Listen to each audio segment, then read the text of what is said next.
हम संसार में हो साहब कतेक दुख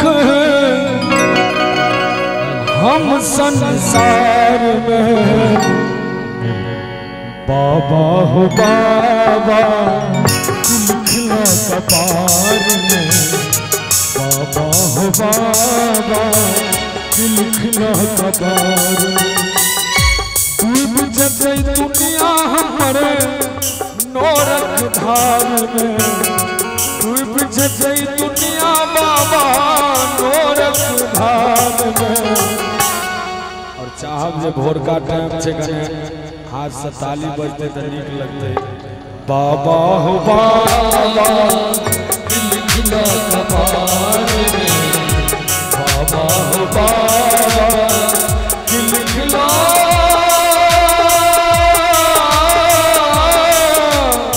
कपार।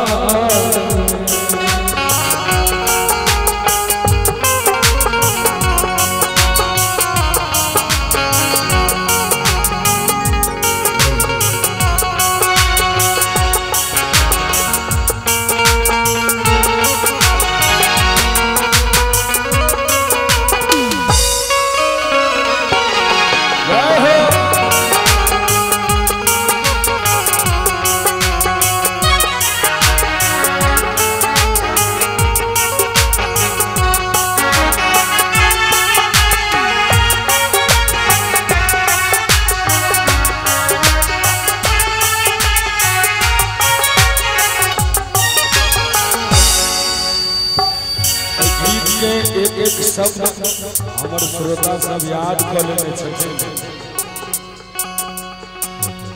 आप नहीं मनोरथ कोनो नहीं कोनो सेहंता, दुनिया में एलो लागल अनिंदा। बाबा हो आप नहीं मनोरथ कोनो से हमता, दुनिया में एलो लागल अनिंदा। ओझरायल प्राण बाबा माया के जाल में, ओझरायल प्राण हमर माया के जाल में। बाबा हो बाबा कि लिखला कपार में, बाबा हो बाबा लिखला कपार। जय हो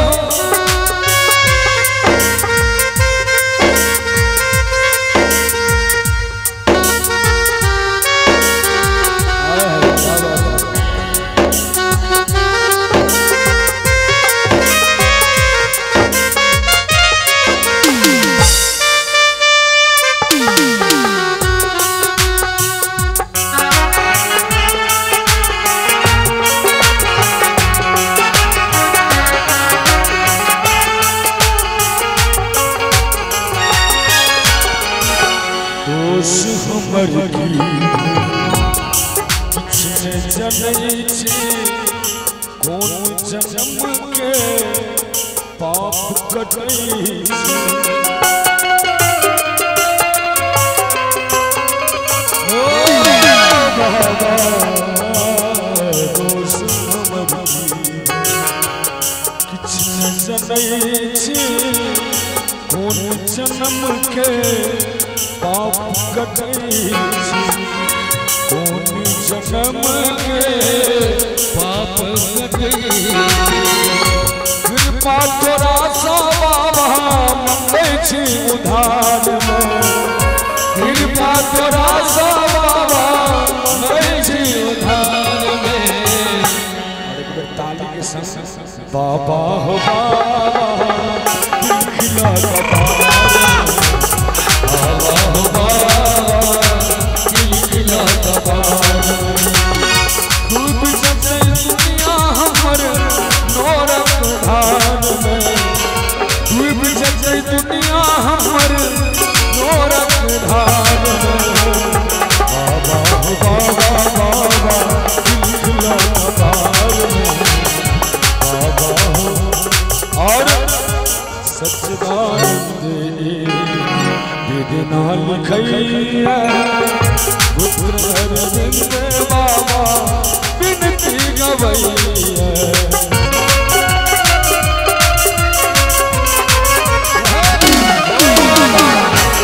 सच्चिदानंद की वेद ना लिखैया पुत्र अरविंद बाबा बिनती गवैया ते सब प्राण हम तोहर दरबार में ते सब प्राण हम तोहर दरबार में। और चिराग भाई चर्चा करने चला है आजुक प्रोग्राम एहन रहले जे माता बहन सब अखन तक बैसल छथिन और हमरा आगे मिथिला मैथिली के संस्कृति यह छे। एक बेर चाहब माता बहन अहूँ सब कने हाथ उठा के बाबा के नाम पर ताली बजाबी। बाबा हो बाबा लिखला बाबा